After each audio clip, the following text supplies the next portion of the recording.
Giannis Antetokounmpo and the 1-seeded Miami Heat are looking to avoid elimination by the 8-seeded Miami Heat, led by one of the most dangerous dudes playing right now, Jimmy Butler. It's game 5. Milwaukee season on the line, and Jimmy Butler could care less.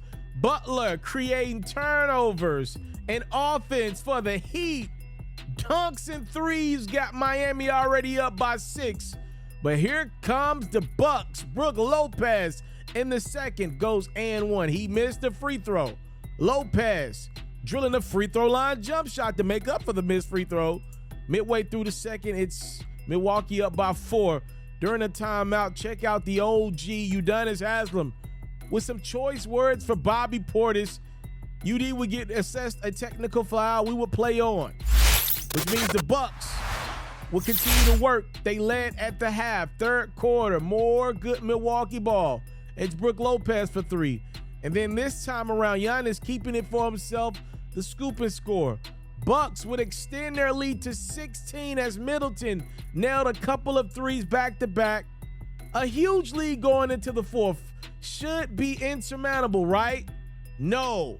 Bam Adebayo scoring, and then finding Kevin Love for 3. Just like that, the Heat are down 6. Milwaukee trying to hold off Miami. It's Holiday nailing the tray ball. Bucks back up 10. But here comes that man again. Butler having the series of his life, and he's had some really good series in his career. It's Jimmy B attacking the rim and daring Milwaukee to do something about it. And then it's Butler from 3, tying this game up at 111. Bucks getting a little complacent. Middleton's gonna turn it over after a beautiful save from Butler. Max Strus ruins the highlight, but Butler won't let him completely ruin it. How about Jimmy B getting on the ground for the loose ball? It's a jump ball called. Seconds later, Kevin Love picks up his 6th foul with the bump on Middleton. Chris goes to the line and knocks down 2 free throws. With 27.8 seconds to go, it's Milwaukee up a deuce. They'd extend their lead to 4 until Gabe Benson does that. A 3-pointer to cut Miami's deficit down to 1. Seconds later, Kyle Lowry playing the inbound, initially called for a foul. Miami had their challenge.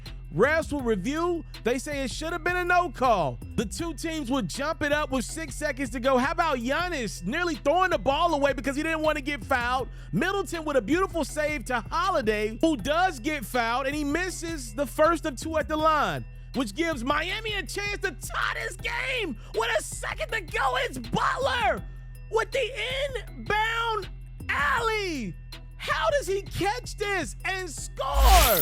We're tied at 118, and we would go to overtime. In the extra period, Miami's up by 1. Make it 3. Butler's like, I own y'all. Adebayo's like, I own a little bit of real estate in that property that is the Milwaukee Bucks too. He had a 20-10-10 triple-double, the first of his playoff career. Bucks are down 4 with a minute to go. Giannis the quick deuce. Milwaukee's down 4 again. 30 seconds ago, it's again Giannis grabbing the board. He had 20 rebounds, 38 points. Milwaukee's now down a deuce. They get a chance in OT. Grayson Allen's got the ball, and he doesn't get a shot off. How does that happen? Allen, a little hesitant in the clutch, and clear as day, the clock hits 0, which means the Miami Heat have completed the impossible. The Heat become just the 6th, 8th seed in NBA history to beat a 1 seed. Obviously, they're the first ever play-in 8th seed to ever beat a 1 seed.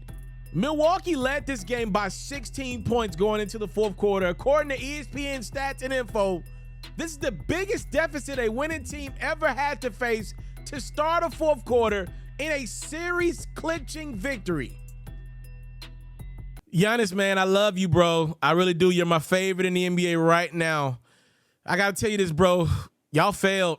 I don't care what you say. You're a life winner, Giannis, but your Milwaukee Bucks team failed. If you're enjoying the great quality content from yours truly, the one and only Who's Pharaoh, make sure you subscribe to the platform right now so you can get more exclusive videos like this one. Officials Crew chief James Williams, Sean Wright, and Pat Frayer. 10 when they've been down 3-1 in the best of 7. Back out to Portis. They swing it to Allen up top. Butler from out of nowhere. Wow. And Jimmy Butler. Miami. Holiday trying to get it to Lopez. It's a turnover for the Bucks. Another steal by Butler. And he struck it. And once again, Jimmy brings it up for Milwaukee. Inside, Lopez. Lowry comes over. Lopez can fade over Strus and gets it. Why not? What you want to do is hurt your team by picking up a technical foul when you're not in the game. I don't know what has been said, but Bobby Portis didn't like it. But that's just been a smart veteran. Lopez understood as you see Middleton throw the lob up top. First quarter points, nothing in the second quarter as he missed 6 straight shots. Lopez, Giannis out of the post. Baseline comes back middle and rolls it over the top. Screen, frees up Middleton. Oh, he drops another 3. No need to go there. They'll go and post it up on Adebayo. The shimmy from Adebayo up. Love, he's already knocked down 4 threes, make it 5. The veteran, Kevin Love. Holiday reverses course. He wants to close out. He got Kevin Love. He's got the matchup with Love. Step back. Could this be Jimmy Butler time? Over Lopez, rises. But the Bucks were 9 of 27 with 4 turnovers in the fourth. Butler is free again. Jimmy Butler. Textbook. Butler's inside again and 1. Adebayo brings it up. Butler on the wing over Holiday. Wow. Got it.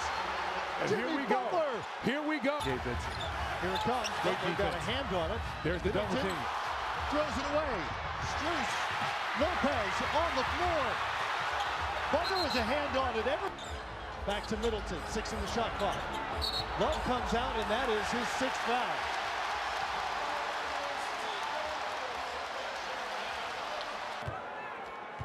Didn't play the first 20 games of this season. Here comes Vincent. What you can't do is foul.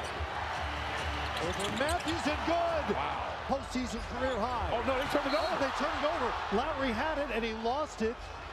I think the foul's on Middleton. They called a foul on Lowry. The foul will go again. Oh, my God. People has it, and he lost it into the seats. I look at that. Over the top to Butler. Up and in! Jimmy Butler ties the game with a half-second to go. What a play call. Milwaukee had a timeout and didn't use it. Turns down the screen. Rises, fires, knocks it down. And then the stare down. Knocks the jumper down and then stare. Vincent, past Matthews. Bam Adebayo. Ross Gordon Middleton. Inside Giannis. Vincent on him, up and in. Huge bucket from the Greek Freak. Giannis back to him. Contested 3, that's well off. But Antetokounmpo is point game. Butler steps in front. Middleton. Allen has it. Down the lane. He's run out of time. The Bucks don't get off his shot. And the Miami Heat become the 6th in NBA history to win as an 8th seed in the first round. What a ball game. You talk about being connected defensively. Look at how Miami was. So for all the Miami Heat fans that we do have on the platform, congratulations to the Heat. I did not see this coming. Here's how I want to play this out with you guys. We're going to give your guy, Jimmy Butler, and Eric Spoelstra and the Miami Heat all the credit in the world in the upcoming days. Y'all season continuing. We got time to talk about y'all. We're going to spend the duration of this video, though, talking about the team that I picked to win the championship this year, the Milwaukee Bucks, that absolutely imploded down the stretch of this basketball game. So let me put everything in proper perspective and explain to you why my videos are a couple days delayed. I've been out of town. I went to my hometown to go see the Memphis Grizzlies play the Lakers game 5. So I had an early flight. I had to get in and I had to get out. I had an early flight. So after the Grizzlies game, I wasn't checking my phone. I was just kind of embracing the moment. I was enjoying and loving on some family and friends. I wasn't checking my phone. To my surprise, dare I say to my chagrin, I wake up in the morning, and obviously I'm rarely ever at the point where I didn't watch a game live. I wake up and check my phone and see that the Milwaukee Bucks had lost this basketball game. To put it in proper context, when I last checked my phone during the Grizzlies-Lakers game, the Bucks were up a bunch. As a matter of fact, let's start this video right there, as a matter of fact. I'm looking at the Bucks Heat, so I ran the game back. Just for clarity, I did go watch the game back earlier today. So the Bucks are up about 16 points after Chris Middleton makes 2 3-pointers. The third quarter ends with Jimmy Butler airballing a jump shot. Everything's going in Milwaukee's favor. They're well on their way to winning Game 5 and forcing a Game 6, which at that point in time, I'm not going to say all the pressures on Miami, like the pressures on the Lakers tonight to beat the Grizzlies. All the pressures now on the Lakers, the pedigree, LeBron, all that stuff. I wouldn't say that amount of pressure was on Miami this year, but a good amount of pressure would shift in the Heat's favor being up 3-1, even against the 1-seeded Bucks, right? So everything's looking like it's going in Milwaukee's favor. This fourth quarter was as bad a quarter I've seen Milwaukee play. As a matter of fact, a strong debate can be made that fourth quarter of Game 5 in this Bucks Heat series was worse than any quarter we saw from the Milwaukee Bucks 2020 in the bubble, the infamous built that wall year against Giannis Antetokounmpo. At the time, the Bucks were the 1 seed then, and the second round against the Miami Heat. This was awful. A lot of guys passive. Man, this one, this thing went from bad to worse quickly. I think Miami was kind of like, yo, we're going to play it out for a few minutes, see what we got. And they just realized at some point in the fourth quarter, okay, Milwaukee's not going to put us away. We got a chance here. They're crumbling under pressure. I'm going to be honest with you guys. I am shocked, dumbfounded, and just I don't know. I'm out of words. Like, I'm literally lost right now to see this Milwaukee Bucks team literally revert back to the team that they were in the bubble against the Miami Heat team. To me, that was more talented in the bubble defensively than they are now. They got a bunch of shooters right now.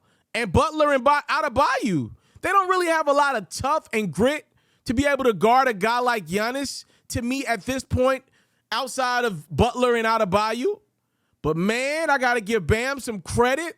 There was spots in this series. Obviously, I know that Giannis was hurt. But Bam, he played some defense and held his own against Giannis. And Jimmy Butler, let's put it like this. In this series, Giannis did not want to guard Jimmy Butler at all. Obviously, I know he's dealing with the back injury. Butler would guard Giannis from time to time.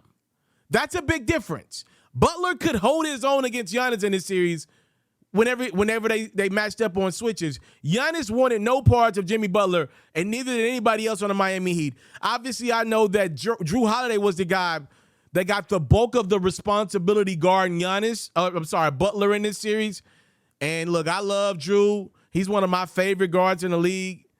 He didn't do a good job on Jimmy in the latter part of the series. Jimmy had his way in the post, and Drew had admitted previously that Butler was a tough cover for him. You know, this might be a tougher cover for Drew Holiday than it is guarding a guy like Luka Doncic or a guy like Devin Booker or whomever you want to throw out there, Chris Paul, whomever, Ja Morant even. A guy with the strength of Butler, he's got that old country strength, man. That's different. Anybody you know that's from the country that worked on farms like Butler did in his childhood, that strength is different, bro. It just hit different. So, I mean, Drew didn't do a good job. I didn't feel like it should have been his responsibility to guard Jimmy. To me, Chris Middleton, last time I saw him healthy, was a guy that was capable of guarding forwards, which that's a big piece of the puzzle why the Miami Heat, I thought, could never beat the Milwaukee Bucks again, because Chris Middleton could hold his own against Butler. Look, I'm not saying the dude was going to hold Butler to 14 points, but if he just holds Butler to 26 in this series, Miami is victorious. Jimmy's going off, going for 42, 56. You can't have them type of games. And I mean, and in a lot of these games, Butler's putting up a lot of points in quarters, meaning he's going through stretches in second and third quarters where he's only got 5, 7 points in a quarter. But then in the first and fourth quarters, he's putting up 18-point, 20-point quarters. Like, you can't have that because he's controlling the momentum of these basketball games. These points that he's scoring are not being spread out. He's doing it in major spurts. I'm talking about controlling basketball games for 5 to 7 minute spurts. That's a long time in the NBA. We're talking about a 12-minute quarter here, and Jimmy Butler's controlling more than half of the quarter. So I thought Chris Middleton failed the Milwaukee Bucks. I'm going to be honest with you guys. I thought he did, because I can't expect Drew Holiday, undersized, to lock up Jimmy Butler. Chris Middleton's got the size to do it. He's got the height. It was supposed to be about him. Look, Giannis created 30. He scored 38 points and missed 13 free throws, which means he created a potential of 51 points of offense. Drew Holiday has been sensational this entire regular season. He was okay in the first round. Not great either. But these dudes are the ones that got you here while Chris Middleton rest. He wasn't playing back-to-back. The Milwaukee Bucks were able to get the 1 seed this year pretty much in spite of Chris Middleton, who missed the postseason run for the most part of last year and then obviously came into this year unhealthy. Giannis and Drew got them here. Despite everything else, they got them here as the 1 seed. And I'm going to be honest with you, Chris didn't hold up his end of the bargain, which is a very interesting thing here, where he can opt out this offseason and become an unrestricted free agent. I'm not even so sure if he opts out right now, which is a crazy development. Chris was 1,000% guaranteed to opt out before this year began. And now I don't know. You would think he probably still will opt out to get his, if he doesn't believe that he can become the player of old, you don't want to wait another year to try to get your money. You want to try to go as soon as possible. But I don't know. Everything's on the table right now for the Bucks. Do they think about replacing Chris after this? Mike Budenholzer deserves a lot of blame too. I'm looking at the fourth quarter of this basketball game. You allow Jimmy Butler off the inbound to get a clean lob with Drew on him in the post and Lopez in the vicinity. That was an awful possession by I'm trying to figure out what the hell were the Milwaukee Bucks talking about during their timeouts. So you allow Jimmy to tie the game up with a half a second to go in regulation. Okay, you have a timeout and you don't use it, and you don't get a good shot off. I mean, think about it this way. The Miami Heat just tied the game in on pretty much a tip-in. You got Giannis Antetokounmpo, a guy in theory that should be great at tip-ins, and you sit and leave a timeout in regulation? That's awful clock management from Milwaukee. Miami had some incredible clock management. Let's keep in mind the refs called a foul on Kyle Lowry with about 10 seconds to go. He's going for the steal on Middleton. Miami, give credit to Eric Spoelstra. He deserves it. They didn't use their challenge. And it's very easy to use a challenge in a game that you trailed for the most part of it, especially in that third quarter. You're down 16. There were definitely some questionable calls. Miami did have guys like Kevin Love in foul trouble. Give Eric Spoelstra credit. He didn't use his challenge. He kept it. The refs had called a foul on Lowry that would have fouled him out of that game. You keep your challenge. You challenge that foul call. The call is reversed. You jump it up. You lose the jump ball pretty much. Drew Holiday misses free throws, and you give yourself a chance to win or tie the game up and go into overtime and take care of your business. Gabe Vincent made a big three-pointer. That's just awful clock management from Milwaukee, and it's unacceptable. I mean, Mike Budenholzer, I thought he was past his demons as well. He went back into the coach that was on the hot seat right before they won the championship. Look, Giannis was dealing with an injury, so he was not an extraordinary a man amongst boys athletes that we've been accustomed to seeing. And what we learned is when Giannis can't dominate everybody on the court in his prime, like he's been doing so the last couple years, he turned right back in the bubble, Giannis. And look, I'm somebody that believes Giannis is one of the greatest 20 players dead or alive. I've said that many times on this platform, really close to the top 15. But I got to be honest with you guys. There are a lot of people out there that do not agree with me, and they tell me all the time, Giannis ain't got a bag. And I'm always able to argue, I don't care about a bag. Look what this man is able to produce. This was one of the series where your boy Ferrell will come back to the table and admit to you, because Giannis wasn't 100% and couldn't physically dominate this series, Giannis not having a deep bag like a Jimmy Butler, it hurt the team. It definitely hurt the team. With where Middleton's at right now, he ain't an A+ level guy. You ain't an A level guy. He's like more like a B, Holiday B+ guy. They needed Giannis to be unreal. And as great as Giannis was in this series in stretches, he wasn't unreal for the first time in about 3 years' time. And hey, man, to me, this is the Milwaukee Bucks got a lot of questions. I can go on and on about this all day. I'm just telling y'all what I thought watching the game. Milwaukee's got a lot of questions that they got to answer to this offseason. Do you go out and get in a Damian Lillard race? Do you give Chris Middleton $200+ million? He's already in his 30s. This is an older basketball team. I'm looking at this roster. You know, one thing that we called out in the past with Milwaukee is they get safe guys. They go get a lot of guys that's not from the States. They go get a lot of non-controversial guys that's not going to bark at Mike Budenholzer, that's just going to go come in and do their roles, the Joe Ingles of the world, you know, the Brook Lopez's of the world, the Pat Connaughtons of the world, the Wesley Matthews of the world. These guys are really good, solid guys around the league that's got respect. But at some point, you got to go get some dogs. You make a trade to go get Jay Crowder. That was a thing all year. You go get him, and what was that? Bobby Portis, to me, a good player in this league. What was that down the stretch? What's going on? Why wasn't he in the game more? How do you make the trade for Jay Crowder and Jimmy's lighting you up like that, and you see no usage for Jay? What are we doing here? What was that, Mike? That was awful. That wasn't awful. That Milwaukee Bucks fan base deserves better. I picked this team to win it all. You don't think I'm not hot? I just knew Giannis was going to be in the finals this year. They were going to get Chris Middleton right, and they were going to get back what they feel like they never lost. Look, they feel like they never justifiably lost, right? Which they lost to Boston in 7 games. Giannis played out of his mind. Giannis was nowhere near that player against the Miami Heat that he was against Boston, by the way. This is a shocker to me. I'm not going to lie to you. I'm dumbfounded by this one. I did not see this coming. Even with Giannis being hurt, I thought him getting out there at Game 4 was enough time for this team to right their wrongs and win this series in 6. Then, okay, they lose Game 4. I'm like, okay, all right, they'll still figure it out in 7. Give credit to the Miami Heat, man. I don't know what more to say about Milwaukee. They got a lot of questions this offseason. They got a lot of gaps. Look, you shut everybody up when you continue to win. They lost. And I know Giannis was dealing with some injuries, but there are a lot of guys that are in pain right now at this point in the year. Look, you rested enough of the season to be healthy right now. I know Giannis fell on his back, but the reality is the Bucks definitely play with their food a little bit in the regular season. And by the way, still ended up the 1 seed in the East with that. But I didn't see that urgency in Milwaukee that I had seen in years past. And I said that on this platform, and people called me out for it.